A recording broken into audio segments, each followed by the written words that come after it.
This is Meet Sean, where we break down real life topics insurance, annuities, real estate, travel planning, and home ownership so you can make smarter moves. Subscribe so you don't miss the next episode. Imagine you have uh, exactly $2,500 set aside for a family vacation to Arizona. Okay, a pretty standard budget for a quick getaway. Right. But if you decide to fly, well, that budget vanishes almost instantly. I mean, it covers roughly 5 round-trip plane tickets, and then you're tied to a rigid 4-day schedule at a single destination. Yeah, you're locked in. Exactly. But if you take that exact same $2,500 and apply it to a road trip, you aren't just buying 4 days. You are buying 12 full days of exploration. Which is a massive difference. It really is. The difference isn't about extreme couponing or depriving yourself either. It is a fundamental mathematical shift in how you view the asphalt outside your house. Welcome to the Deep Dive. Glad to be here. Today, our mission is to hand you the ultimate insider playbook for travel hacking. We're using the comprehensive strategy guides developed by the Florida-based agency Carter Travel Excursions. They really have this down to a science. They do. We are breaking down the hidden economics of the great American road trip. And then we're getting into the complex, honestly surprisingly psychological world of securing luxury hotel upgrades. The hotel stuff is wild. It is. The goal is simple, really. To equip you with the practical mechanisms to travel further, stay in significantly better rooms, and completely avoid the stress of financial surprises. Okay, let's unpack this. Let's do it. Because planning a trip is usually like buying furniture without measuring your living room. It's stressful, you're crossing your fingers hoping it all fits, and it usually results in an incredibly expensive mistake. But today, we are measuring the room. I love that analogy. And what's fascinating here is the underlying philosophy of this approach. We have to clarify right up front, this playbook is not about extreme penny pinching. Right, no sleeping in Walmart parking lots. Exactly. No one is telling you to eat cold instant ramen in a parking lot or sleep in the back of a damp hatchback just to save a few dollars. This is about architectural savings. Architectural savings, I like that. Yeah, it's about making intentional, systemic choices where small optimizations compound over time.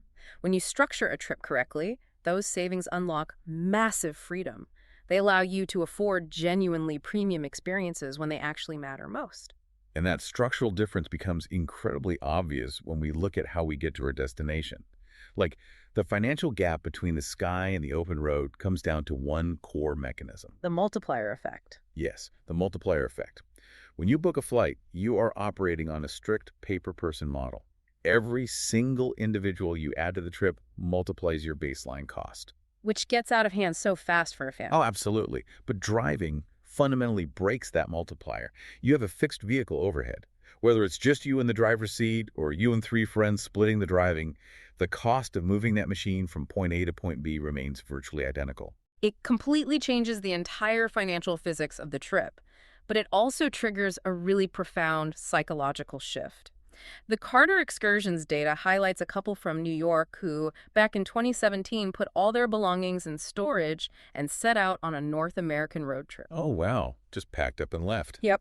And their parameter wasn't a set return date. Their plan was simply to travel until their money ran out. That is brave. How long did they make it? They lasted 3 full months. They proved that when you remove the ticking clock of a return flight, the journey itself absorbs the pressure and becomes the destination. I have to push back on this romantic vision of the open road, though. Okay, fair enough. Because putting everything in storage and driving off into the sunset sounds amazing for a documentary.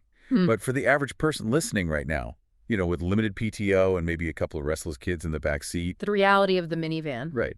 Is a 12-day road trip actually a relaxing vacation? Yeah.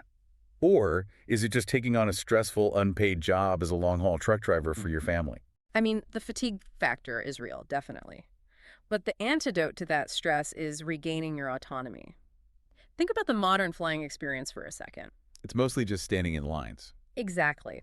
Your travel time is a high-stress transit corridor where you have zero control. You are at the mercy of fixed flight schedules, the cascading anxiety of delayed connections, and astronomical change fees if an emergency pops up. You're basically a hostage to the itinerary. That's exactly it. When you drive, you strip away those rigid constraints. You gain the operational flexibility to pivot. If you discover a mountain town you absolutely love, you can just stay an extra 2 days. Right. There's no rebooking fee. No fee at all. If the weather turns ugly, you detour south. The journey stops being a stressful logistical hurdle you just have to survive, and it becomes a fluid, shared experience. Okay, so assuming we are ready to embrace the drive, how do we physically engineer this route so that our budget and, honestly, our sanity actually survives? Because you can't just throw a dart at a map and hit the gas. No, definitely not. It requires a strict financial architecture before the engine ever turns over. You start with the budget formula, Break that down for us. you take your total available funds, and you immediately quarantine a 10 to 15% buffer. You just pretend that money does not exist. The emergency airlock. Exactly. That is your airlock for an unexpected alternator repair or a spontaneous guided tour you simply cannot pass up. The golden rule of this system is brutal but effective. If you haven't saved it in cash, you don't book it. Because putting a vacation on a credit card is a trap. A huge trap. Financing a vacation on a credit card and paying 20% interest completely destroys the post-trip afterglow. But when you manage the cash flow properly, the scalability is incredible. There was a case study on this. Yeah, there's a documented case of a family successfully executing 5 distinct trips, spanning 54 days on the road for a total of $15,000. 54 days on 15 grand is serious optimization. It really is. And a massive piece of that puzzle is mastering the gas math. To project your baseline fuel costs, you take your total expected mileage, divide it by your vehicle's miles per gallon, and multiply that by the average price of gas along your route. So doing the actual math up front. Right. So say it's a 3,000-mile trip in a car getting 25 miles per gallon at $3.50 a gallon. That means you need exactly $420 for fuel. But that $420 is just the starting line, right? There are mechanical levers you can pull to shrink that number. Precisely. The physics of your vehicle dictate your budget. Before you even pull out of your driveway, you need to verify your tire pressure. This is such an overlooked detail. It's crazy how many people ignore it. Driving on underinflated tires increases the rolling resistance of the vehicle against the pavement. That physical drag can cause a 15 to 30% loss in fuel efficiency. 30%. So if you ignore your tire pressure, you are literally burning money out of your tailpipe. Literally. And the optimization continues at the pump itself. We have to talk about payment strategy. Many gas stations offer a cash discount. Oh, like when the sign has two different prices. Exactly. It's usually 5 to 10 cents cheaper per gallon if you walk inside and pay with paper money, because the station avoids the credit card swipe fees. But if you aren't paying cash, you shouldn't just be swiping a standard debit card, right? Never. You need a dedicated rewards mechanism, something like the American Express Blue Cash Preferred Card. It specifically codes standalone gas stations at a higher cashback tier. So you are clawing back a percentage of the money you were forced to spend anyway. Exactly. And once the vehicle is mechanically and financially optimized, you have to optimize the human endurance element. Right, because you cannot drive 14 hours a day and expect to enjoy the trip. No, you'll be miserable. The sustainable rhythm requires a strict maximum daily driving limit of 7.5 hours. And that isn't continuous, by the way. You have to take breaks. Yeah, you enforce mandatory stops every 2 to 3 hours to break the visual monotony and just stretch out. Which brings us to where you are actually driving. The major cross-country arteries each serve a different strategic purpose. Like, if you are traveling in January, you take the southern route on I-10. Right, to avoid the winter weather. Exactly. It's about 2,500 miles, and it physically shields you from snow delays. If it's summer or early fall, the northern route on I-90 stretches 3,100 miles, but gives you that massive sweeping mountain and lake scenery. It's gorgeous up there. It is. Then you have the central route on I-40 at roughly 2,600 miles. Or, if you're willing to sacrifice speed for pure Americana, historic Route 66 at 2,400 miles. But taking Route 66 means more local roads. True. Which means more stopping, and that inherently requires more fuel. Which is why managing your food expenses becomes the next major variable. Relying on roadside diners or fast food for 3 meals a day will instantly shatter your daily budget. Oh, it adds up so fast. So fast. The countermeasure is the cooler strategy. But this isn't about packing soggy sandwiches. There is no soggy sandwiches. Right. You pack a high-quality, insulated cooler, specifically with low-maintenance, high-durability foods. Hard cheeses, apples, carrots. Foods that do not require you to constantly buy bags of ice every single morning. You just pull into a local grocery store every 2 to 3 days to restock your baseline provisions. So what does this all mean? I like to think of your travel budget like a leaky bucket. Aggressive driving, ignoring your tire pressure, paying full price for 3 meals a day, buying overpriced bottled water at the gas station. Those $5 waters will get you. They really will. Those aren't minor expenses. That is, you actively poking holes in the bottom of your bucket. You are draining resources that could be reallocated. Because you ate an apple instead of a $15 diner burger in the middle of nowhere, you now have the capital to buy those famous New Orleans beignets. Or pay for a really nice premium local dinner. Exactly. Yeah. And you do it without a shred of guilt. It's a reallocation of capital from transit to experience. And when you combine the cash discounts at the pump with the strategic credit card points, you enter a compounding cycle. You're funding the next trip. Exactly. You are earning rewards on the mandatory expenses of this trip, which effectively subsidizes the initial costs of your next trip. Okay, so we have survived the road. We've driven our 7.5 hours, the tires are fully inflated, and we've grazed on our hard cheeses. Now, the sun is going down, and we have to secure a place to sleep. The most important part. Right. The lodging spectrum is vast, starting at the extreme budget end with camping, which generally runs about $20 to $50 a night. Camping is incredibly cost-effective, but it introduces the massive variable of weather. It requires rigorous planning. You mentioned a cautionary tale about this earlier. Yes. There is a story of a traveler who thought they were outsmarting the system by booking a cheap campsite at the Grand Canyon in the middle of July. Oh, no. Yeah. They spent the entire night suffocating in a tent in 100-degree heat.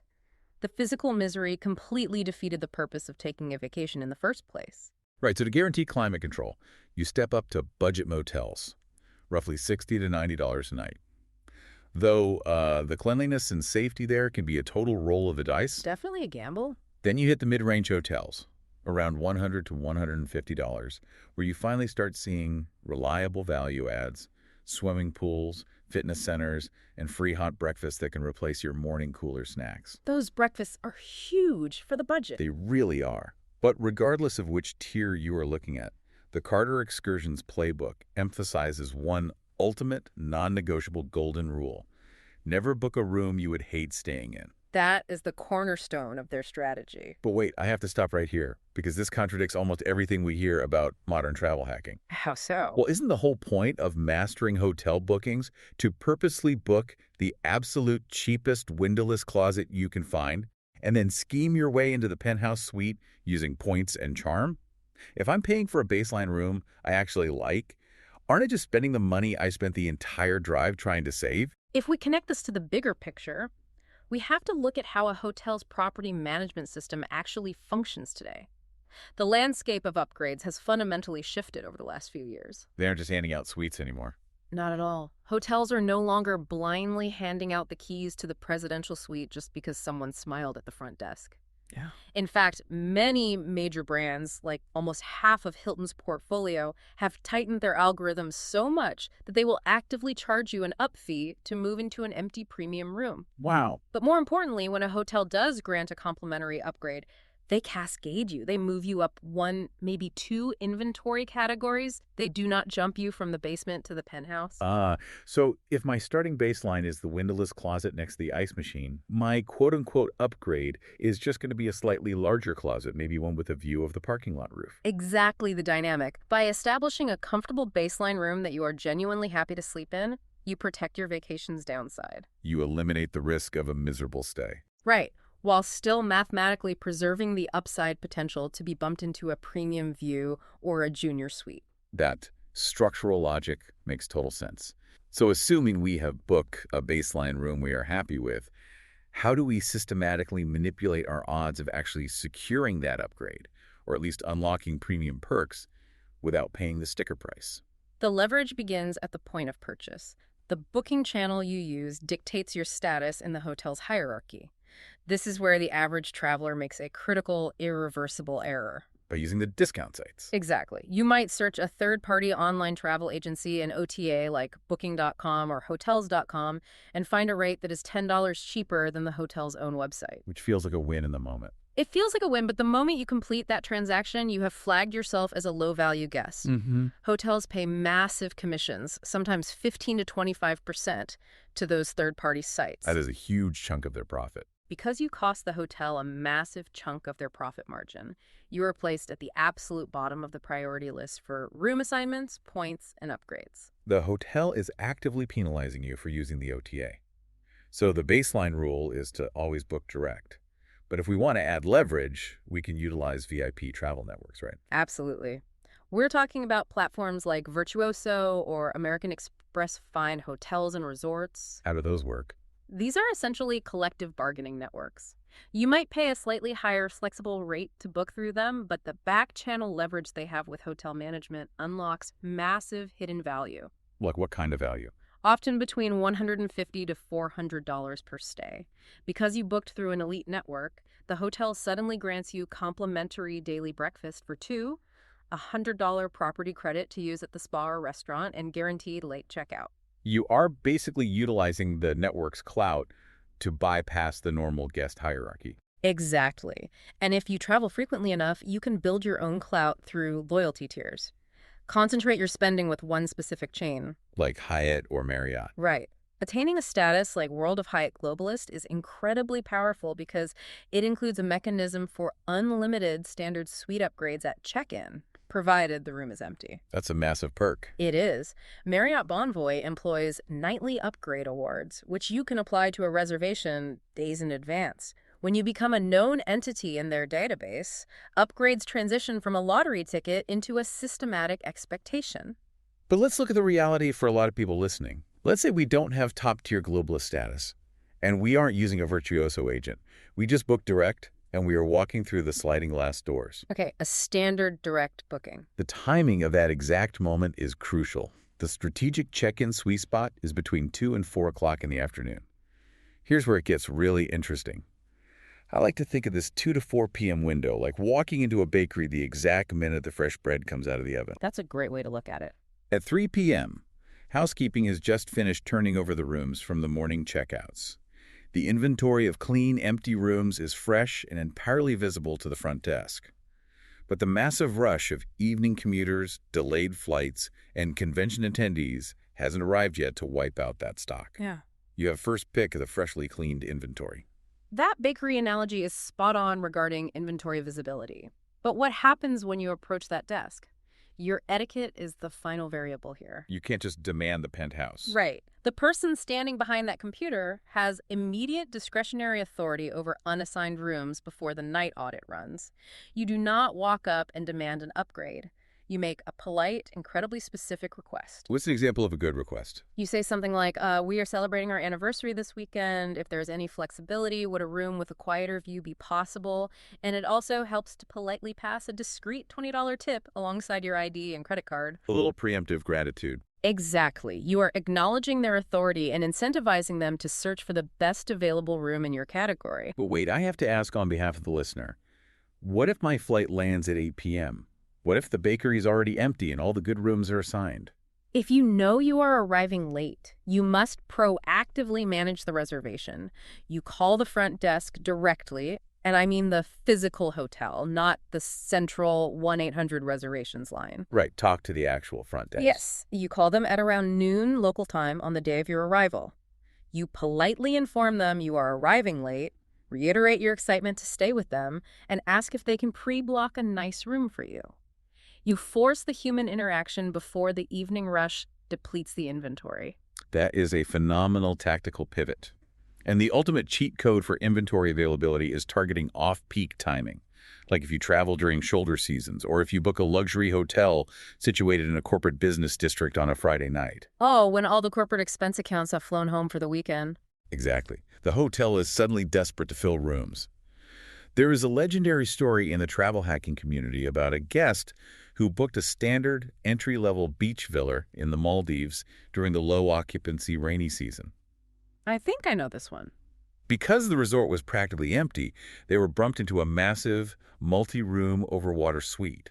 This raises an important question regarding the underlying economics of hospitality. Why would a luxury resort willingly give away a suite that normally costs thousands of dollars a night rather than just leaving it empty? Because it doesn't cost them much to let you sleep in it. Partially, but mostly it's because a hotel room is a highly perishable asset. The moment the clock strikes midnight, The revenue potential for an empty room is vaporized forever. It cannot be stockpiled. They can't sell yesterday's room. Exactly. During off-peak, low occupancy times, the revenue manager's algorithm shifts. They know they cannot sell that suite tonight. So rather than letting it sit dark, they leverage it as a marketing tool. They use that empty suite to absolutely blow your mind, banking on the psychology that you will become intensely, fiercely loyal to their brand for the rest of your life. And if you don't want to rely on algorithms or the timing of your arrival, you can entirely bypass the upgrade lottery by utilizing expert services. We're talking about agencies like Virtu, RubyKey, or dialing Carter Travel Excursions directly at 727-314-1865. They handle all the heavy lifting. Right. These advisors maintain direct first-name relationships with the property management. They negotiate your VIP treatment before you even pack your bags, guaranteeing the luxury experience without the uncertainty at the front desk. When the stakes are high, like a milestone anniversary or a honeymoon, you don't want to rely on the hope of off-peak inventory. You deploy an advisor to mathematically secure your downside. So, bringing this entire roadmap together for you, traveling with genuine luxury and financial peace of mind is not about getting lucky at the front desk. It is a highly designed interlocking system. From start to finish. From understanding the fixed cost multiplier of driving, to maintaining your tire pressure, packing a cooler to protect your food budget, completely dodging the trap of third-party booking sites, and arriving at the front desk exactly at 3:00 p.m. with the polite, specific request. You are now armed with the ultimate insider playbook. You are systematically replacing chance with strategy. And the moment you take control of those variables, the inherent stress of travel simply melts away, leaving you to actually enjoy the destination. I want to leave you with a larger, perhaps more philosophical thought to ponder today. I like where this is going. The core lesson we've unpacked from this hotel hacking playbook is that taking the absolute cheapest option, like snagging that non-refundable restrictive rate on discount third-party site, actually strips you of all your leverage. It limits your options completely. It locks you into a rigid box where no one is incentivized to help you.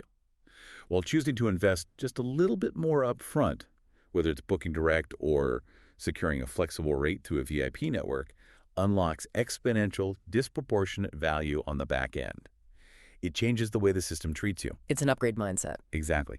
So, how might this upgrade mindset, the realization that the cheapest path is rarely the most valuable path, apply to other areas of your life? Think about your career choices, the boundaries in your relationships, or even the new professional skills you choose to learn. Are you constantly hunting for the cheapest, fastest shortcut? Or are you investing the upfront capital to measure the room before you buy the furniture? Think about it. We'll catch you on the next deep dive. That's it for today's Meet Sean. If this helped, follow the show and share this episode with one person who needs it. See you next time.